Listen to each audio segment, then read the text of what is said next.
শুভ দুপুর বন্ধুরা। ভীষণ জোরে বৃষ্টি হচ্ছে, প্রচণ্ড জোরে জোরে বৃষ্টি হচ্ছে। তার মধ্যে দুপুরবেলা হয়ে গেছে, খেতে হবে। খাবার থালামালা সাজিয়ে নিয়ে ঘরে বসেছি, কারেন্ট অফ হয়ে গেছে। কারেন্ট এলো না, আর একটু সময় বসে থেকে দেখে বারান্দায় খেতে বসেছি সানসিটের ওপরে। বাইরে দেখো কত সুন্দর ঝমঝম করে বৃষ্টি হচ্ছে। বাইরে দেখো ঝমঝম করে বৃষ্টি হয়ে যাচ্ছে। তো এর মধ্যেই খেতে বসে গেছি।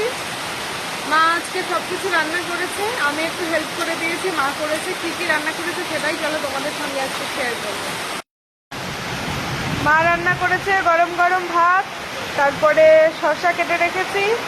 এটা হচ্ছে লাউয়ের খসা ভাজা, এটা হচ্ছে একটা মিক্স শাক, এটা হচ্ছে লাউ ঘন্ট, এটা হচ্ছে কলার থোড় ভাজা। কলার থোড় খেতে আমার ভীষণ ভালো লাগে। আর এটা হচ্ছে ফুলকপি আলু দিয়ে বাটা মাছের ঝোল। আর এটা হচ্ছে জলপাইয়ের টক।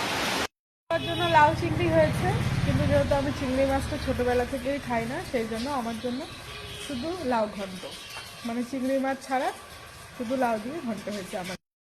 জলপাইয়ের টকটা আমাদের কদিন ধরেই চলছে, আজকে 3-4 দিন হলো রোজ অল্প অল্প করে জলপাইয়ের টক করা হচ্ছে, খাওয়া হচ্ছে। যেহেতু এখন সিজনে পাওয়া যাচ্ছে জলপাই, পরে তার পাওয়া যাবে না।